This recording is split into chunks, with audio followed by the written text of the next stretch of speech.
Assalamualaikum warahmatullahi wabarakatuh. Perkenalkan, saya Handi Gunara sebagai mahasiswa UNI S2 MM Logistik dan yang kami hormati dosen kami Profesor Dr. Insinyur Agus Purnomo MT CMILT.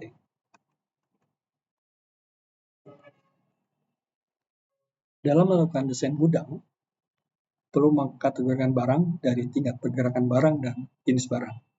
Untuk barang yang fast moving, itu terdekat dan pintu keluar, selanjutnya slow moving, barang promosi yang jarang bergerak, dan barang rusak yang hampir tidak bergerak itu ditempatkan di lokasi terjauh dari pintu keluar.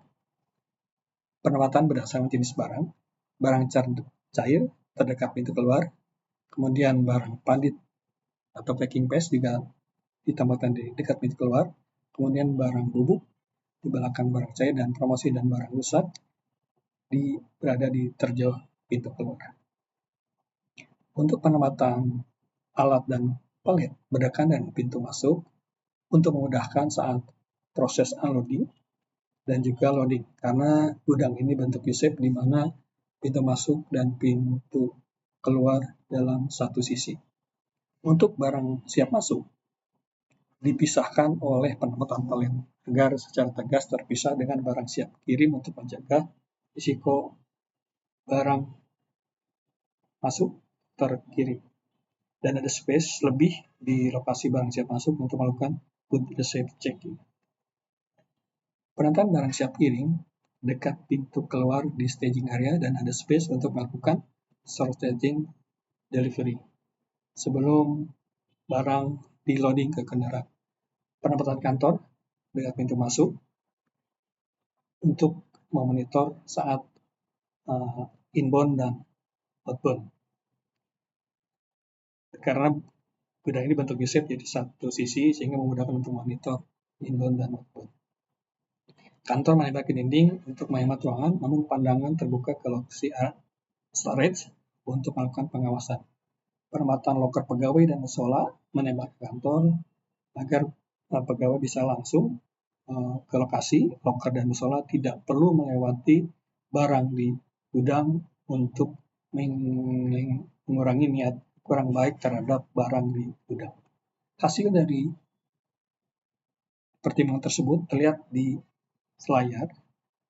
Alat dan palet ditempatkan di dekat pintu masuk untuk melakukan proses loading dan unloading di pintu masuk saat kena barang datang, dan juga loading saat kiriman akan dikirim. Kantor, toilet, dan loker di dekat pintu masuk untuk memonitor saat kiriman datang maupun keluar, karena sekali lagi disampaikan bahwa ini gudangnya U-shape antara pintu masuk dan keluar di satu sisi. Barang rusak itu hampir tidak bergerak, itu di tempat terjauh di pintu keluar. Kemudian barang promosi, barang cair yang slow moving, packing slow moving, dan bubuk slow moving berada ditempatkan secara cair fast moving. Yang cair fast moving itu paling dekat dengan pintu keluar. Seperti terlihat di gambar ini, cair fast moving itu berada di paling dekat pintu keluar, kemudian bubuk slow moving, packing slow moving, dan cair slow moving. Dan barang siap kirim ditempatkan di lokasi dekat pintu keluar. Dan situ juga ada space untuk melakukan sorting delivery sebelum barang loading untuk dikirim. Demikian kami sampaikan. Terima kasih atas perhatian dan menonton video ini. Kami sampaikan, wassalamualaikum warahmatullahi wabarakatuh.